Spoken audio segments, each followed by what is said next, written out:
बिस्मिल्लाहिर्रहमानिर्रहीम। इय्याका नअबुदु व इय्याका नस्तईन। अस्सलामु अलैकुम रहमतुल्लाहि व बरकातुहू। नाज़रीन, उम्मीद करता हूँ आप सब खैरियत से होंगे और आप लोगों की ज़िंदगी अच्छी गुजरी होगी। 15 जुलाई है आज, साल है 2022। बड़ी खबर लीक हो गई, बड़ी गिरफ्तारी।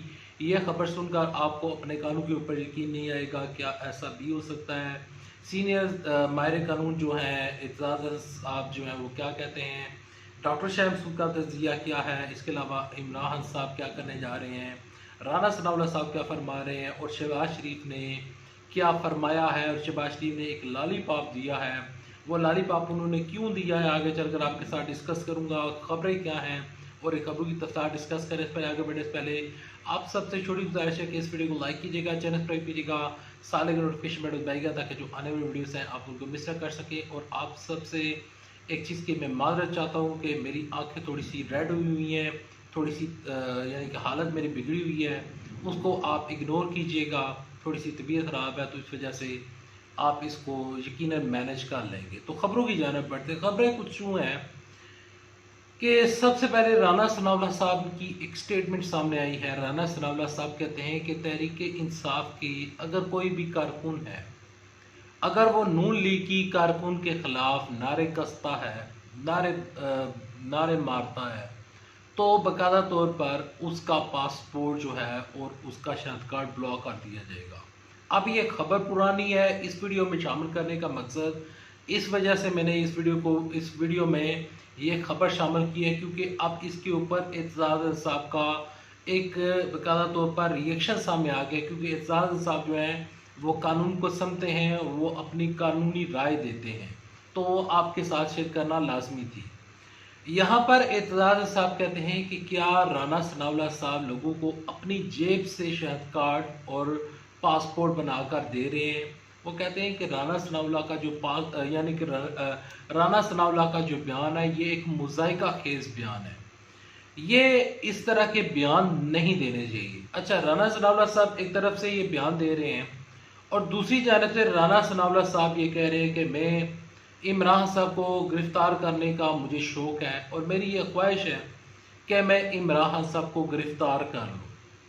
अब देखें, बात ख्वाहिशों तक चली गई है कि राना सनाउल्लाह साहब कह रहे हैं कि मैं इमरान साहब को गिरफ़्तार करना चाहता हूँ। हो सकता है कि कल राना सनाउल्लाह साहब ये कहें कि मैं मुल्क के यानी कि कोई एक ऐसा जो कि इनको एक्टर, फॉर एग्ज़ाम्पल कोई एक्टर, मैं यहाँ पर एक मिसाल दे देता हूँ, इनको अगर सिंगर अली ज़फ़र का इनको नापसंद है या अली ज़फ़र से इनको मसला है, तो कल राना सनाउल्लाह साहब ये कहेंगे मेरी ये ख्वाहिश है कि मैं अली ज़फ़र को गिरफ़्तार कर लूँ। राना सनाउल्लाह साहब, आप इमरान साहब के ऊपर इल्ज़ाम तो बताएं कि क्या है, इल्ज़ाम बताएं और आप उस इल्ज़ाम का सबूत अगर आपके पास मौजूद है तो गिरफ़्तार करें। अवाम को किसी किस्म का कोई मसला नहीं है, लेकिन सियासी इंतकामी कार्रवाई नहीं होनी चाहिए। अब कल सुप्रीम कोर्ट का एक फ़ैसला सामने आया है। सुप्रीम कोर्ट का जो फ़ैसला सामने आया है वो फ़ैसला जो 86 सफ़ात के ऊपर मुश्तमिल है, जो कि चीफ जस्टिस उमर अता बंदयाल ने लिखा है, हमारे मोअज़्ज़ज़ अदलिया ने लिखा है। तो उन्होंने साइफ़र जो है, इमरान साहब ने जिस साइफ़र का जिक्र किया था, जिस मुरासले का जिक्र किया था कि मेरे खिलाफ साजिश की गई है, इसमें अमरीकी साजिश थी, ये अमरीकी रजीम चेंज की गई, तो उसके ऊपर सुप्रीम कोर्ट ने एक तफसीली फ़ैसला जो जारी किया है उसमें उन्होंने ये कहा है कि तहरीक इंसाफ वाले इमरान साहब की जो जमात है, इमरान साहब की जितनी भी पार्टी है, ये तमाम तर जो ठोस एविडेंस जो होने चाहिए थे वो ये नहीं दे सके। किसने इनके खिलाफ साजिश की, इमरान साहब ने नाम नहीं बताया, ये ख़त किस तरह मौसूल हुआ और ख़त भी हमें नहीं दिखाया गया।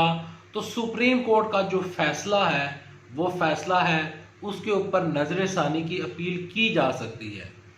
लेकिन नज़र सानी की अपील की जा सकती है और तमाम तर चीज़ें हो सकती हैं। और फवाद चौधरी साहब कहते हैं और इमरान साहब कह रहे हैं कि सुप्रीम कोर्ट दोबारा रुजू किया जाएगा और दोबारा इस मामले को उठाया जाएगा, क्योंकि हम चाहते हैं कि एक कमीशन बन जाए। अब ये तमाम तर चीज़ें चल रही हैं। कल से एक खबर गर्दिश कर रही है कि बाकायदा तौर पर एक वफाकी काबीना का इजलास भी हुआ जिसकी सदारत मियाँ मोहम्मद शहबाज शरीफ ने की। और डॉक्टर अफनानुल्लाह साहब जो हैं उन्होंने बाकायदा तौर पर इमरान खान साहब, डॉक्टर अफनानुल्लाह साहब जो हैं वो सेनेटर मुशाहिदुल्लाह खान के जो कि वफात पा चुके हैं, उनके बेटे हैं, तो उन्होंने बाकायदा तौर पर अब एक करारदाद पेश कर दी है कि इमरान खान साहब के खिलाफ आर्टिकल 6 लगना चाहिए।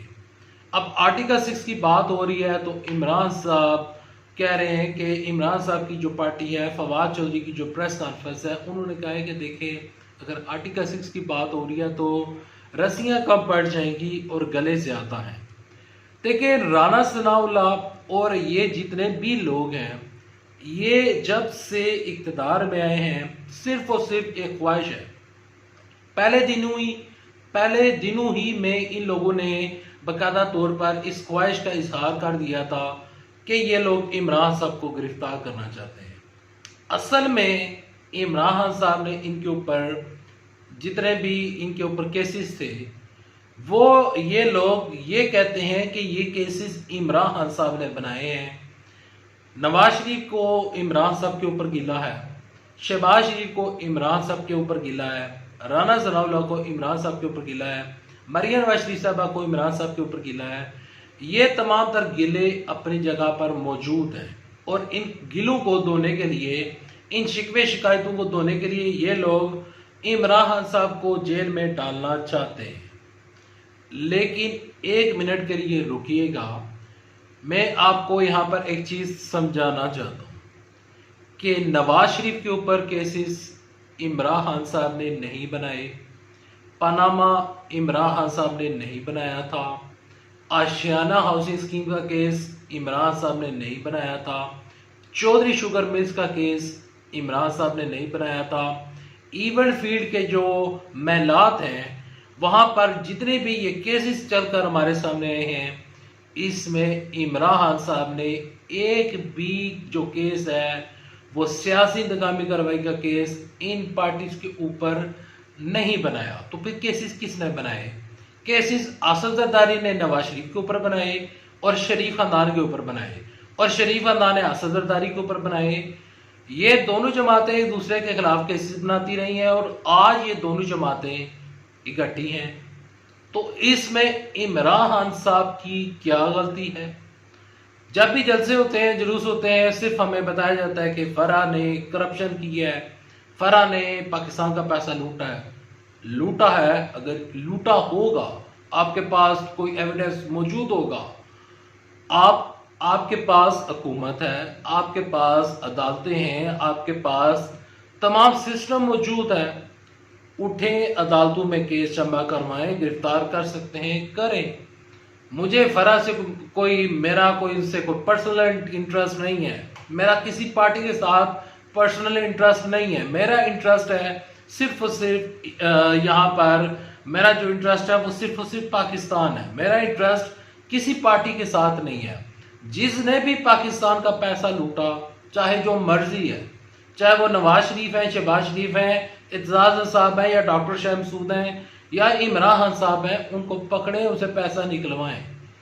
क्योंकि हमारा इस्लाम, हमारे हजरत मोहम्मद सल्लल्लाहु अलैहि वसल्लम, उन्होंने ये फरमाया था कि अगर मेरी बेटी फातिमा भी चोरी करती, फातिमा रज़ियल्लाहु अन्हा भी चोरी करती, तो मैं उनके हाथ भी काट देता।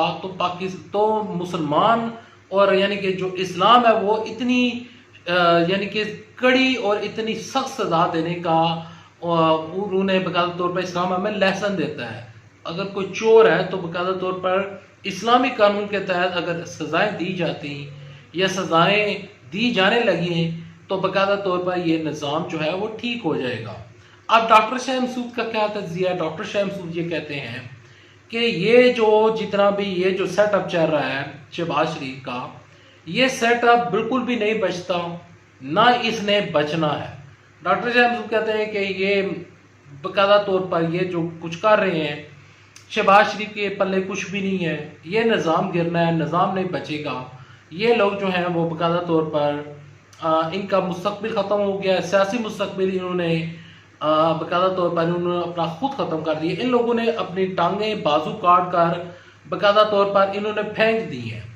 अब जो वर्कर्स और इनके जो सपोर्टर्स थे, मैं कई लोगों को जानता हूँ जो कि शुरू से पीपल्स पार्टी में थे, शुरू से मुस्लिम लीग नून में थे, और पूरा दिन इन इन दोनों के खिलाफ सियासतें होती थी, एक दूसरे के यानी कि बहुत कुछ भी हुआ, लड़ाइयाँ हुई, झगड़े हुई, सब कुछ हुआ।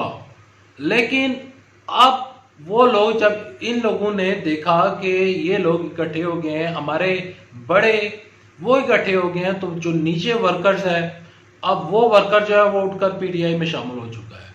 अब इन तमाम तर चीज़ों का फ़ायदा किसको हो रहा है? इसका फ़ायदा अल्टीमेटली इमरान साहब को हो रहा है। और ये जमातें शायद ये समझ रही हैं कि अब 90s का दौर चल रहा है और हम कहेंगे कि रात को जो पेट्रोल की प्राइस बढ़ी है, पेट्रोल की प्राइस जो कम हुई है, पहले बढ़ाई थी 100 रुपये, फिर 18 रुपये कम कर दी, 19 रुपये कम कर दी, ये लोग समझते हैं कि लॉलीपॉप देंगे तो आवाम समझ जाएगी। एक दिन इलेक्शन का रह चुका है, तो उससे पहले ये लॉलीपॉप देने का मकसद और मतलब ये था कि सिर्फ और सिर्फ किसी तरीके के साथ इलेक्शन जीता जा सके। अगर आपको ये वीडियो पसंद आई, इस वीडियो को लाइक कीजिएगा, चैनल सब्सक्राइब कीजिएगा। नेक्स्ट वीडियो तक ले दे इजाजत। अल्लाह आप सबका मुनासर हो। अल्लाह हाफिज़। पाकिस्तान जिंदाबाद। पाकिस्तान।